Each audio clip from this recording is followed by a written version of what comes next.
The Sugar Bowl is going to be nothing less than cinema. You got Georgia, you got Notre Dame, you got two teams fighting for national title dreams to stay alive. Who are the impact players in this one? We'll talk about it right now. First things first, make sure you are subscribed right here to the On3 YouTube channel. This show, The Hard Count, brought to you by our friends over at Prize Picks. When you play $5 in lineups over there, you enter in code HARDCOUNT. Guess what? Get yourself $50 in promo funds just to play with.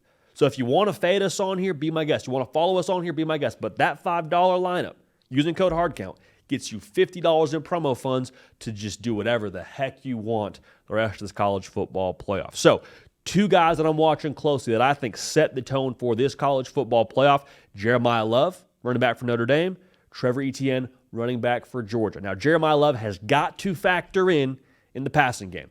You watch Georgia play football, I mean, it is like watching a whirling dervish. Shout out Will Ferrell. I mean, it is a whole situation where, like, they're running sideline to sideline. They got bad intentions. They're playing physical. They're getting after you. Jeremiah Love, I believe, is the player on Notre Dame's roster that if Georgia were drafting players, they'd say, hey, drafting players from Notre Dame's roster, they would take Jeremiah Love first overall, in my humble opinion. So, for the game flow of this whole thing, I think Jeremiah Love has got to have more than 1.5 receptions over at prizepicks.com. I think that'll be his square. I will take the more there, okay, because he has to have more. That was his square against Indiana. The more hit, we'll take the more again for 1.5 receptions. Trevor Etienne has got to help Gunnar Stockton. Has to. Gunnar Stockton, I think they'll throw the football. I think they will allow him some different looks off of play action. They won't be one-dimensional. They can't be against Notre Dame. But Trevor Etienne has got to set the table. I think his rushing yard total will be somewhere in the 70s when it comes to prizepicks.com and the square that he has.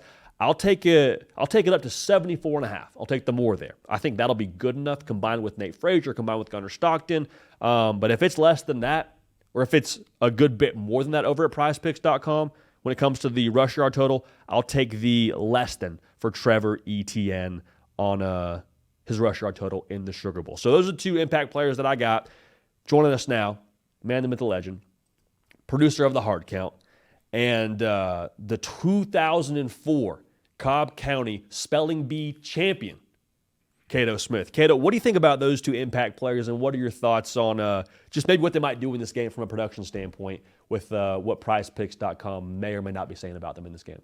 First of all, I want to clarify that I'm a Gwinnett County guy, not a Cobb County guy. I'll leave the Spelling Bee accolades up to the interpretation of the viewers and the audience here. But no, I think when you look at these running backs, you have to lean on them in a game like this. You have two quarterbacks who are much more known for their ability with their legs than their arm. And you have two defensive fronts that are elite when you look at this college football playoff as a whole. So I think when you look at both of these running backs, they're going to get a lot of touches, and ideally you'd like to get them a ton of touches out of the backfield throwing the ball. I'd really have my eye on the combined. If we have a combined Jeremiah Love, Trevor Etienne here, if you can maybe get a square with both of them and what they're going to do, and even individually, if you could combine potentially their rush and pass yards, I have a big eye on that for sure. I think especially for Etienne in this one, having a freshman quarterback make his first start, I think it's going to just be an easy play to try to generate some offense for those guys if you can get it to Etienne in space, get it out the backfield. And even for Riley Leonard, when we watched the Indiana game, Indiana did a pretty good job on a couple plays getting some pressure his way.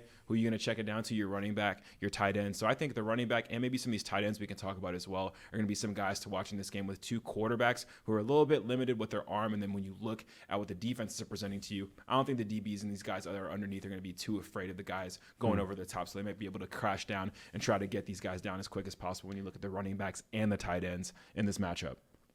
It's worth noting, too, for Notre Dame, they're going to be down one of their massive defensive linemen. It was announced earlier today from Marcus Freeman that Riley Mills, big boy up front, got hurt for them in that game against Indiana. So if you were looking at maybe some production numbers for Georgia on the ground, I wouldn't be surprised if they over in Vegas were, or wherever Prize Picks is, I should say, are put in a different maybe just a little bit bumped up, maybe inflated a little bit, but like that has to be the bread and butter for Georgia. I think you're absolutely on the money with Gunnar Stockton. Like, they have to find a way to support him and force Notre Dame to commit extra resources to stop the run. Kato, I've already made my prediction on this game. I took Georgia to win. I took them to cover the number. We won't talk the number. We'll talk about the Prize Picks numbers. Is there a feel you have on this one? If you have a pick that you feel strong about, you're welcome to make it. But is there a feel you have, a lean as we sit here a few days ahead of this game being played?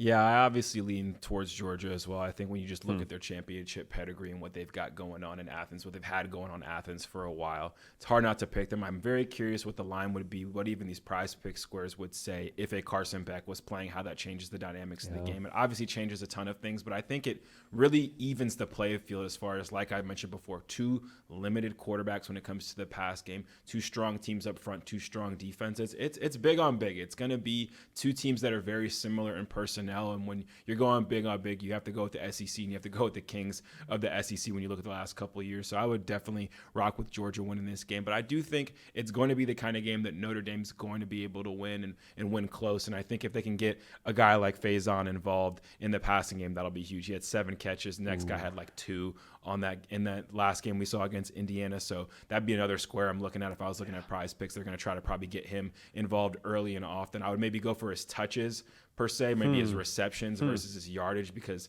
these Georgia guys I think are going to be downhill as far as being aggressive in the pass game. But I think both teams are going to have that. Both teams are going to be that. So I think the priority and the value is definitely going to be in these guys maybe getting their hands on the rock versus maybe getting some yak and making some big plays down the field, because I think both teams are both good at stopping those big plays, and with these quarterbacks that are going to be under center, maybe aren't going to be as great as manufacturing those big plays. Anything around a 3 to 3.5 for Jordan Faison. I'm so glad you said that for Notre Dame wide receiver. Take the more. Take them. If it's 4.5, I don't know. If I love that. 3 to 3.5, go ahead and hammer the more. Code HARDCOUNT at prizepicks.com. $50 in promo funds to get you rolling when you play with a $5 lineup. Kaiden Smith on the ones and twos making a great point. How you go big on big when we extra large. Appreciate y'all being tuned in. Make sure you subscribe to the channel. We're going to keep this party rolling, and we will see y'all next time.